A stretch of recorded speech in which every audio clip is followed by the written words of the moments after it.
Hi. For the last week, I wanted to focus on the final project uh, and kind of summarize some of the questions that came out of the draft peer reviews from the week 9 discussion.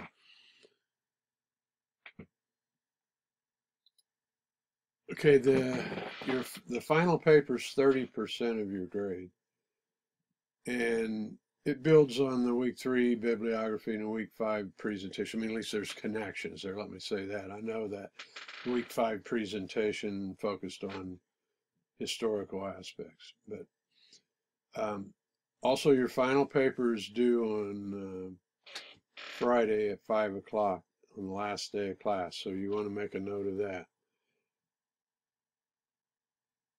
The writing requirements is a minimum 8 to 10 typed double-spaced pages.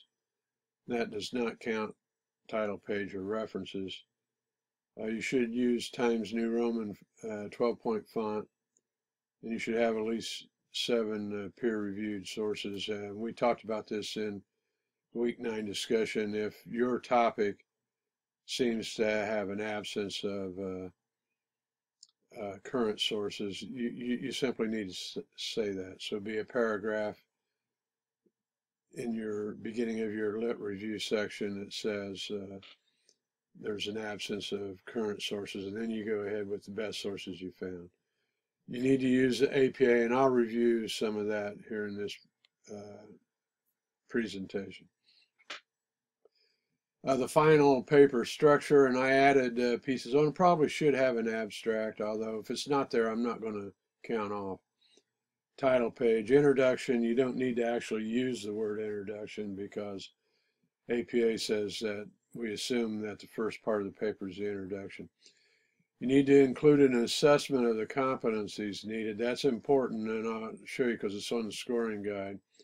So I'd probably put it in the introduction. Then there'll be a lit review, a theory evaluation, applying theory to practice, ethical standards, and then you want certainly a conclusion to your paper and then the references. Here's the scoring guide. I'm going to move to the next slide where the criteria is actually listed. Notice it says apply theory to practice. So that's an important part of this paper. Assess the competencies. If you leave this out, you're going to lose points on your paper. So you want to make sure what competencies are needed to perform the IO function you're talking about. And then demonstrate an integration of ethical standards. In other words, how do ethics apply to the situation you're writing about?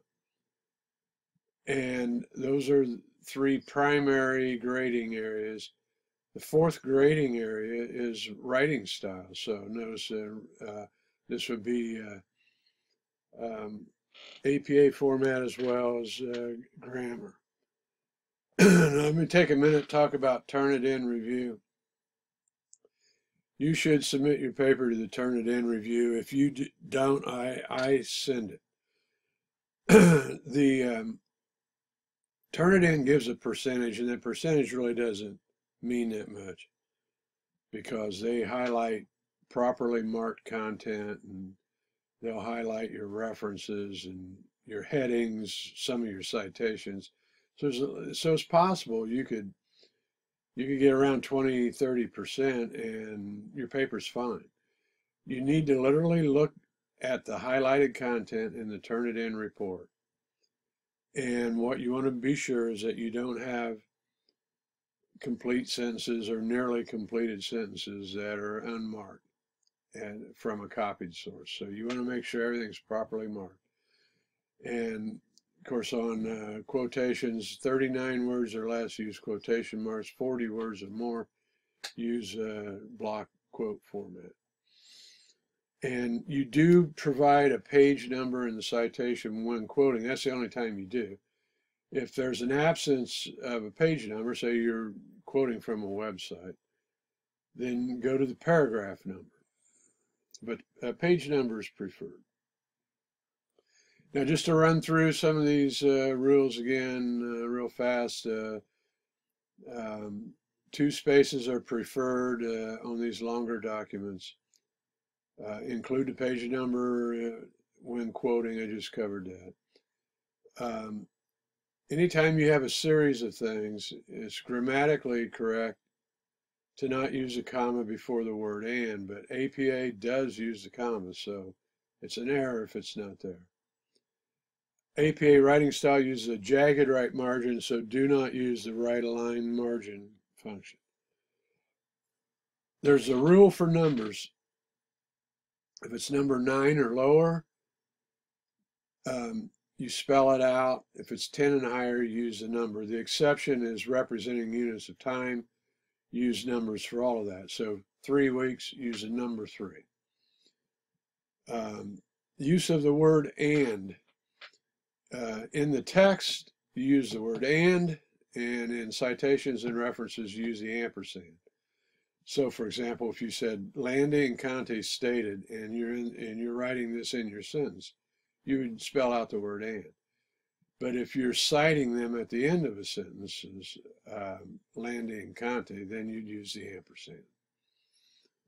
The in-text citation is included as part of the sentence. So that means the punctuation at the end of the sentence moves to the end of the citation. In APA format, you always place punctuation marks inside of quotation marks. And you can set your Microsoft Word grammar check to highlight that. Common rules for references. APA requires city and the 2-letter abbreviation for state for all publisher locations, including New York. That's a change from the 5th edition. In the reference section, there's only 1 space after all punctuation. 1 space. Italics are only used for publication titles. So what are publication titles? Tends to be books and journals. Not article titles, journal titles.